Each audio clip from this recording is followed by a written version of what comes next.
Hey, everybody, welcome back to the podcast. It is the daily. It is Monday. It's time to kick off a new week. And there's no film for Birmingham and Bill to break down. So I'm on here instead. And I'm talking to my good friend Birmingham about our favorite thing in the entire world, the transfer portal. Mm-hmm. Yeah, it's not my favorite thing in the world. But it's not? Oh, okay. No, but I mean, everyone has different things they enjoy. For example, some people like the transfer portal and some people prefer to slowly burn in hell for all eternity. I could go either way on that. But I guess in this argument, I will choose the side of devil's advocate and say the transfer portal is worse than burning in hell for all of eternity. Okay, well, that makes sense, especially because it's open in December and a playoff team. What exactly are they supposed to be doing when all of December is about? It already have the early signing period, which changed everything, then changed the coaching cycle. And then the NCAA was like, hey, you know what would be really cool? Letting 1,000 players put their name into the transfer portal at the start of December. Sounds like a great use of everybody's time. It's so clear that the NCAA got tired of being told that they were feckless and toothless and worthless and decided, hey, we're going to stop pretending that we are not those things and just lean fully into it, because they've completely abdicated their entire responsibility. And you can tell, I mean, we're fortunate to talk to a number of people on the inside of this stuff as far as the Ohio State coaching staff and administrators. They are just pulling their hair out right now because they can't possibly handle all of these things at one time while trying to prepare to win a national championship. And it's really amazing to me that the NCAA believed that this was the right way to handle things. Yep. So we get a ton. We see all of your questions, both at ohiostate.rivals.com and here on the podcast, about who Ohio State might pursue. What are they going to do in the transfer portal? How much roster upgrade can they do? Do they need to do this? Do they need to do that? This is not going to be, well, we're not just going to keep bitching about the transfer portal and how stupid it is. Maybe some of that will do. Yeah, because it's not really stupid. It's just the timing of this is stupid. Yeah. And the way that this is being handled is stupid. Because I don't understand how, when you change the transfer rules and you allow one-time transfers, how can JT Daniels be going to his fourth school in 4 years and never have to sit out one time? No, there are no rules to anything. And that's where I think it just gets, there's tampering going on left and right. There are no rules in place as far as, you get a one-time free transfer, but nope, now you can do it anytime you want. It's just everything that was supposed to be is not. So that part about the wide open Wild West for the transfer portal is worth discussion. And the other part is that people want to know how Ohio State is going to use the transfer portal. And you and I have been pretty consistent in our approach, but we haven't really done it on the podcast to explain why Ohio State may or most likely will not be extremely active in the transfer portal. Where should we begin in that discussion, Berm? Well, I think it's fair to understand why people look at it and say, hey, this guy here, he was a highly ranked player. Maybe he'd be a good fit. That's all fine and good. But the consistency throughout the last 4 years for Ohio State in the transfer portal era, the real, wild, wild west as we've begun it back in 2018 or so, hasn't changed. Ryan Day has been steadfast in his belief and his acknowledgement that the transfer portal is going to be used at Ohio State in rare instances where it's a player that is a clear upgrade over the players that are on the roster. And that isn't generally the case, because most of the players that Ohio State recruits are better than the players that get recruited around the country. So they don't think that a player is going to be a better fit than the guys they already recruited. And that's, becomes the issue. Now, what does happen, obviously, Ohio State is going to lose players to the transfer portal. They've already had 2 players enter the portal as far as this year goes, Jalen Johnson and Taraja Mitchell. Taraja Mitchell, however, is going to stay on with the team and keep practicing through the playoff. But we know he's not going to play in the playoff, because if he plays any more snaps, he's going to waste his year of eligibility and then not be able to transfer at all. Right. So it's just a dumb rule. So the bottom line is Ohio State going to look at the transfer portal for players? Absolutely. They are very active in evaluating every player in the portal. There are going to be 5 or 6 guys that they're going to aggressively pursue, I believe. but they also are not in a position like 127 other schools right now to be doing so with the season over. Yeah, and so there's multiple other factors at play there for why Ohio State may not be leaping into the portal right now. What their roster and scholarship situation actually looks like is not definitively determined at this point. So when a linebacker goes into the transfer portal, for example, let's just say somebody like Desan McCullough, and people rush to say, well, he was recruited by Ohio State. He was productive in the Big Ten. Surely he wants to go home or back, not home, but back to Ohio State, a place that he once was going to call home. Well, it's hard for Ohio State to say they already have a previous evaluation for one, but for two, they may well have both Tommy Eichenberg and Steel Chambers returning. Chip Trainum, I assume, when they get back to spring ball next year with 2 seasons of eligibility left for him, that he will be back on the defensive side of the football. You have C.J. Hicks, already a more highly touted player than almost anybody else you could find, plus with a year of experience under his belt. So that's not an actual need for Ohio State at linebacker. And I think you'll go through other positions where maybe by May they'll have a different perspective on tight end. But as it is right now, probably Cade Stover leaning towards returning and no other departures at tight end at this point. Well, that's probably not a place where you have to go knock on Austin Stogner's door again. Um, for me, as I'm looking at it, and as Ohio State's trying to balance the rest of the month, the places where it's clear and obvious would be at cornerback and on the offensive line. But beyond that, I'm not sure how active they really need to be. No, and that is the problem when you're having the transfer portal get opened when it is open right now, because Ohio State has 85 scholarship players that are preparing for a national championship run. And these guys are not all going to be on the roster when the season is over, because they will see 7 or 8 guys decide to head out probably. And you'll see 3 or 4 or 5, 6 guys decide to go to the NFL. So you're going to have a much greater need for Ohio State in the transfer portal next spring than you are now. And so this is where the Buckeyes find themselves in this sort of weird spot, because as you mentioned, it's not just CJ Hicks, it's Reed Carrico, it's Cody Simon. You have other guys on this roster that have put in their time.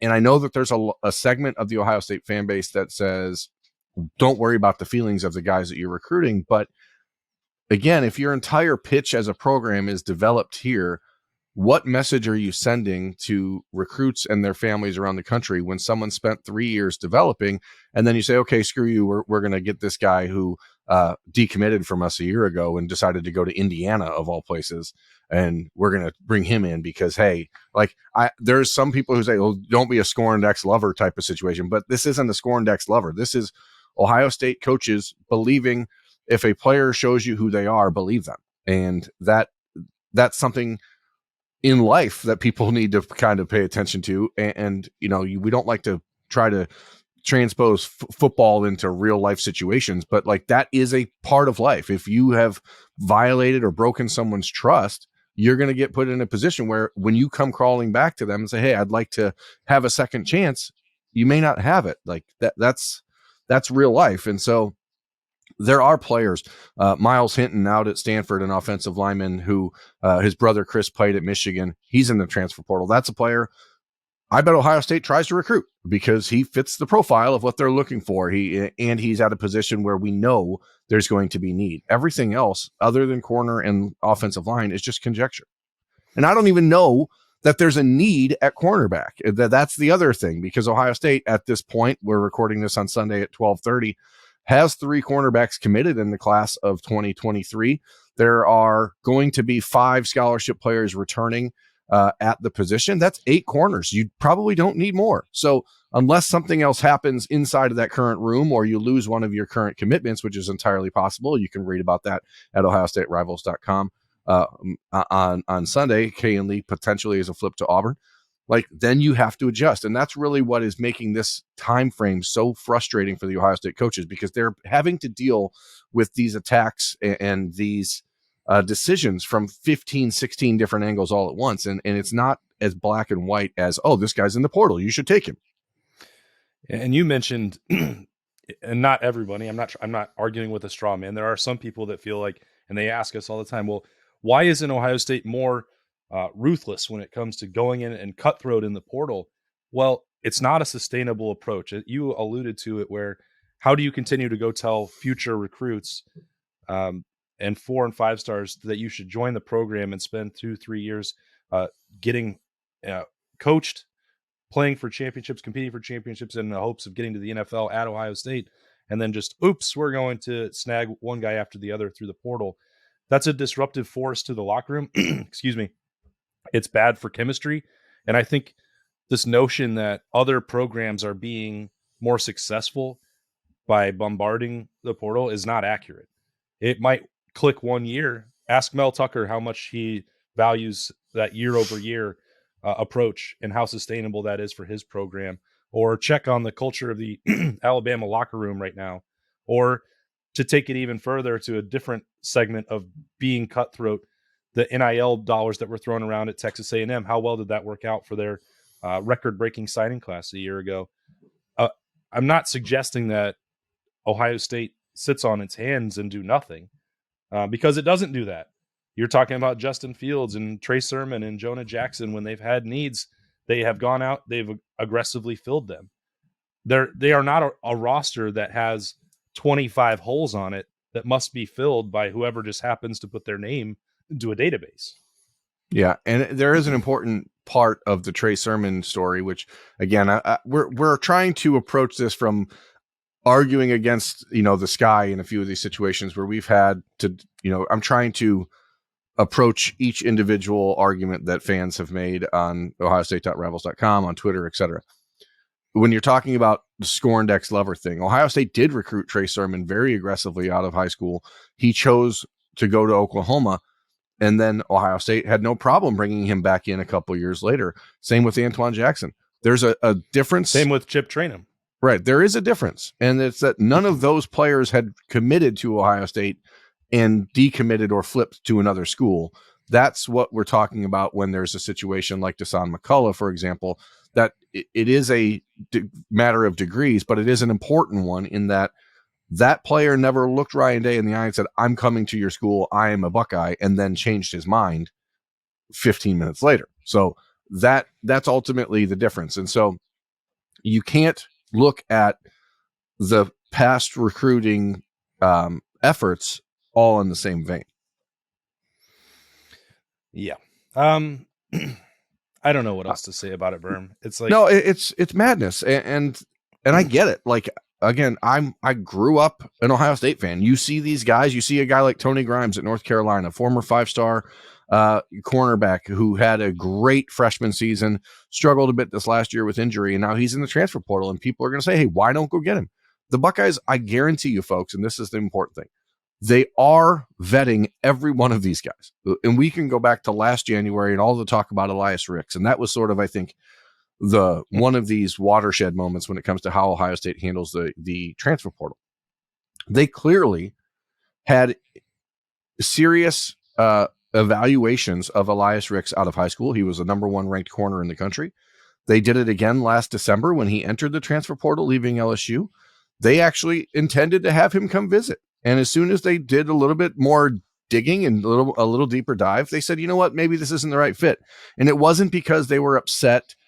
It wasn't because they were trying to avoid upsetting Legend Cavazos or avoid upsetting Ryan Watts or anyone else on the roster. It was, this is just not the right fit for the program. And so I think that they were validated in that. If you see Elias Ricks this season, I don't know that he made any play of impact at Alabama.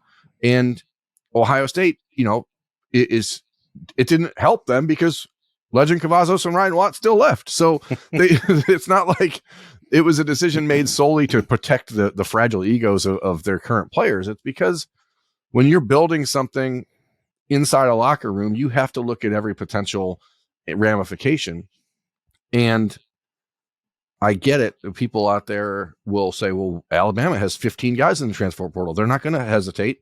But as you mentioned, like, it's easy to see that there's something foul happening in Tuscaloosa right now. They don't appear to have the same swagger, the same sort of energy going that they had 3 years ago when they were in a program built entirely on the back of recruiting and developing. And so you wonder, like, there are costs to all these things.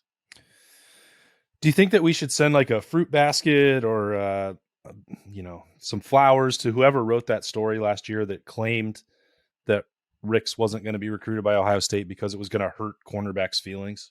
Like, Yeah, that I mean, was really delightful. I just don't even know where that comes from. I don't even know where that comes from, because it's completely baseless. And we do get a lot of that, obviously, in this space right now. But it had nothing to do with hurting people's feelings. All these kids, this is the little dirty secret here. 75 guys on the roster want the best players in the country to play on their team. Like, you might find one or two guys that say, hey, you know what? It's not good for me personally if you bring in that guy. But the other 84 guys are like, hell yeah, let's get better. Like, they're not. So you might lose one guy, but if you have 84 other players that are like, hey, we now have the number 1 ranked corner in the country, they're going to be okay with that. So it's not a situation where that's even being measured. What's being measured is Ohio State coaching staff believes fully in their program and in the development track of their program. Yep. And if you are just stepping on that because someone else became available that maybe developed better in the last year because they played more, you put yourself in just a very precarious position. I could talk about this all day, and I could keep saying the same thing over and over, I guess. Yeah, I know. I think that there's also a very big difference between assuming that because somebody is productive. I feel bad that we keep talking about Deshaun McCullough, but he got to play a lot, so he got to put up stats for a bad team. And if you are evaluating that solely on that production for that team and thinking that that's better than what Ohio State has, that's not probably a great argument to make, because Ohio State has been seeing what any of those guys, as you said, Reed Carrico or Gabe Powers or Cody Simon or whoever else that's in a reserve spot at linebacker, like, they have a much deeper evaluation of that on a day-to-day on the practice field. And it's going to be impossible on paper to outside the program to say, well, this guy should clearly be better. Look at what he's done at the college football level. What I mean, in real games. Well, that's not a good way to go about it. And I think that anybody should be careful about what they're asking for in that regard, because of what you said, which is the real world expense. If you fall in love with that part and don't pay attention to your own evaluations and your own ability to develop players, then you're going to be constantly chasing your tail and doing exactly what Michigan State is doing, which is never actually having solid ground to build your program on. And I mean, I think anybody that wants to solely build a program through the transfer portal is never going to have a consistent winner, which, spoiler alert, Ohio State already is. Yeah, and it's something that I've mentioned, on earlier shows of the podcast and previous iterations of our career. Like, there is going to be a decision where Ohio State fan base needs to decide what kind of program do you want. And football is changing. College football is changing. It is certainly going to a more of a mercenary type, philosophy in a lot of ways when you deal with the NIL and the transfer portal. And I know that there's a large portion of the fan base that says, hey, I want to win at all costs. It doesn't matter. There is still a not insignificant group of people who say, you know what, this is still about developing young people and still developing young men into being professionals. And you do have to measure these things. And Ohio State is one of the few programs in the country still doing that. And I don't know how long they'll be able to keep it up. I mean, that could be a discussion for another day, because we do see the tide is changing in college football. But that's why I said a few weeks ago, I think you're going to see a lot of coaches around the country who are actually interested in developing people and helping people become the best version of themselves. Are just going to leave the sport or move on to the NFL, or, hell, you got $100 million. Maybe you drop down to high school and coach there. I mean, if you're doing it, depends on why you're doing this, I guess. And so there will be some tough decisions for people to make, both on the fan side and the personnel side, because this is not sustainable. Aren't more states legalizing NIL for high school too? Like, they might have might have to go coach middle school ball. Like, do we not understand what we're doing to people? Like, I get it. I get the argument. These kids deserve everything that, your market value is whatever someone's willing to pay you. I get it. But there is a point of diminishing returns, and there is also a portion of people who are refusing to acknowledge that young people need guardrails. They need guidance. Like that's how you succeed. That's how you get better. And when you just say, here's a copious amount of dollar bills for you with go do whatever you want, a lot of poor decisions are going to get made, and a lot of people are going to suffer some repercussions that they probably had never considered. Yep. Well, rather than keep beating the dead horse for another 20 minutes, I think that probably will do it for the podcast daily on a Monday. Unless Berm just wants to keep doing that, in which case I'll let him. No, I think it's good that we're getting a somewhat normal week ahead at Ohio State. We've got the Rooster show on Monday. We're going to be doing that a little earlier today, folks. So unfortunately, you won't be able to join us there. The restaurant will not be open when we're knocking that one out due to some scheduling conflicts. And then we got a couple days of availability this week, and you'll see some Snappy J's from the Woodrow, and we're ready to rock and roll. I mean, it's starting to smell like playoff time. Yeah, I'd love to get that emphasis back on Ohio State, Georgia, the Peach Bowl, actual football, and not roster management. Although that's unavoidable because signing day is also coming, so Burma is going to be pretty busy with that. But Ryan Day will be speaking on Tuesday. Players are expected for sort of a close to full starting lineup media day on Wednesday. So as Berm said, we'll be in there. We'll have lots of coverage of that, interviews, Snappy Jays, and of course the podcast daily all week long for hopefully your enjoyment. For Berm, yeah, today maybe not so much. Yeah, I don't know. Today probably wasn't that one, but maybe we'll do better tomorrow. We'll have Bill come back and liven it back up somehow. But well, I guess that'll be some questions for Ryan Day. We'll be back on a more normal schedule. So look forward to that. We will see you later on at Roosters. For Berm, I'm Austin. Talk to you then.